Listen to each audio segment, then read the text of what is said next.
আসহাবে কাহাফের কাহিনী মানব ইতিহাসের অন্যতম অলৌকিক ঘটনা। রোমান সম্রাটের অত্যাচার থেকে বাঁচতে কিছু ইমানদার যুবক আশ্রয় নিয়েছিল একটি গুহায়। সেখানে তারা এক ঘুমেই পার করে ফেলেছিল শত শত বছর। কুরআনের 18তম সূরা আল কাহাফে আল্লাহ তাআলা এই ঘটনার বিস্তারিত তুলে ধরেছেন। বিশেষ করে 18 নম্বর আয়াতে তিনি এমন কিছু বর্ণনা করেছেন যা আধুনিক বিজ্ঞানের সাথেও আশ্চর্যজনকভাবে মিলে যায়। আল্লাহ তাআলা বলেন, তুমি ভাবতে তারা জেগে আছে, অথচ তারা ঘুমিয়েছিল। আমি তাদেরকে ডান ও বাম দিকে উল্টাতাম, আর তাদের কুকুরটি গুহার দ্বারে হাত প্রসারিত করে শুয়ে থাকত। যদি তুমি তাদেরকে দেখতে, তবে ভয়ে আতঙ্কগ্রস্ত হয়ে পালিয়ে যেতে। সূরা আল কাহাফ আয়াত 18। আল্লাহ এখানে শুধু ঘুমের কথা বলেননি, বরং বিশেষভাবে উল্লেখ করেছেন তাদের পার্শ্ব পরিবর্তনের কথা। প্রশ্ন জাগে, আল্লাহ কেন এত বিস্তারিতভাবে এই বিষয়টি বলেছেন? বিজ্ঞানের গবেষণায় দেখা যায়, যদি কোনো মানুষ দীর্ঘ সময় একই ভঙ্গিতে শুয়ে থাকে, তবে শরীরের এক পাশে অতিরিক্ত চাপ পড়ে, রক্ত সঞ্চালন বন্ধ হয়ে যায়, অক্সিজেন না পৌঁছানোর কারণে কোষ মারা যেতে শুরু করে এবং ত্বকে ক্ষত সৃষ্টি হয়। এই ক্ষতকে চিকিৎসা বিজ্ঞানে প্রেসার সোল বা ব্যাড সোর বলা হয়। আর যদি এই ঘায়ের চিকিৎসা দ্রুত না করা হয়, তাহলে ত্বকের চর্বি এবং পেশি টিস্যুর স্তর মারা যেতে পারে, এমনকি তা জীবনকেও মৃত্যুর দিকে ঠেলে দিতে পারে।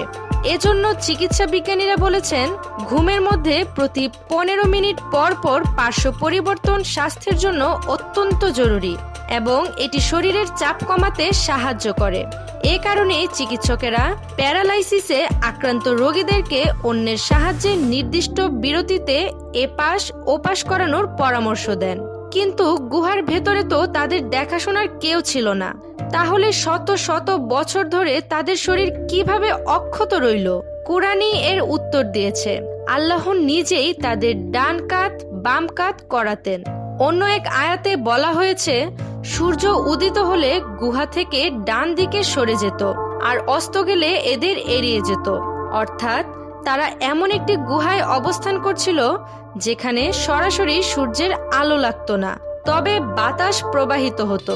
এক কথায় সেটি ছিল প্রাকৃতিক এয়ার কন্ডিশনিং সিস্টেম, যা তাদের শরীরকে পচন থেকে রক্ষা করেছিল। আরো আশ্চর্যের বিষয় হলো, আল্লাহ বলেছেন, তুমি ভাবতে তারা জেগে আছে, অথচ তারা ঘুমিয়েছিল। অর্থাৎ তাদের চোখ আংশিক খোলা ছিল। বৈজ্ঞানিকভাবে চোখ খোলা থাকলে দীর্ঘ ঘুমেও চোখের কোষ ক্ষতিগ্রস্ত হয় না।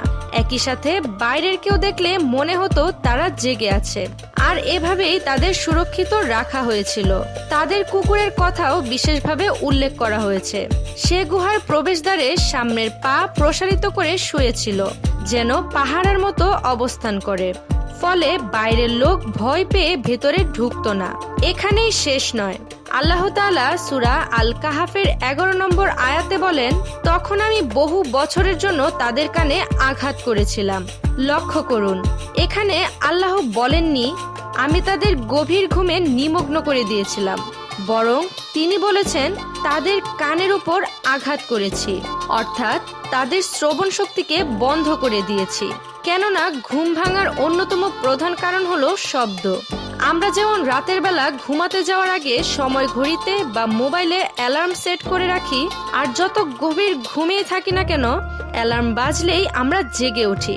এজন্যই মহান আল্লাহ গুহাবাসী যুবকদের কানের উপর পর্দা ফেলেছিলেন, যাতে শত শত বছর অতিবাহিত হলেও তারা পৃথিবীর কোনো শব্দ শুনতে না পায়। বিজ্ঞানীদের গবেষণাও প্রমাণ হয়েছে, ঘুমের সময় মানুষের 5টি ইন্দ্রিয়ের মধ্যে প্রায় সবই কার্যক্ষমতা হারায়, কিন্তু কানই একমাত্র অঙ্গ যা সচল থাকে। এ কারণেই আল্লাহ ঘুমের কথা সরাসরি না বলে বিশেষভাবে কানের কথা উল্লেখ করেছেন। এখান থেকেই বোঝা যায়, কোরআনের প্রতিটি শব্দ প্রজ্ঞায় পরিপূর্ণ। কখনো কখনো একটি মাত্র শব্দ একটি মহাসত্যের দরজা খুলে দেয়, এবং প্রতিটি শব্দ প্রমাণ করে এটি আল্লাহর ঐশী বাণী। তাহলে প্রিয় দর্শক, শিক্ষা একটাই, আল্লাহর কিতাবের প্রতিটি শব্দেই রয়েছে গভীর রহস্য ও তাৎপর্য।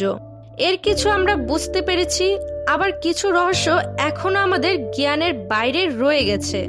কিন্তু যতটুকু আমরা বুঝতে পেরেছি তা আমাদের বিশ্বাসকে আরো দৃঢ় করে দেয়। নিশ্চয়ই কোরআন আল্লাহর পক্ষ থেকে নাজিলকৃত মহাগ্রন্থ। দর্শক, যদি কোরআনের এই বিস্ময়কর বৈজ্ঞানিক বিশ্লেষণ আপনার ভালো লেগে থাকে তাহলে অবশ্যই আমাদের চ্যানেল জ্ঞানের ক্যানভাস সাবস্ক্রাইব করুন এবং ভিডিওটি অন্যদের সাথে শেয়ার করুন, কারণ কোরআনের প্রতিটি আয়াতেই রয়েছে এমন অলৌকিক রহস্য যা আমাদের জীবন বদলে দিতে পারে।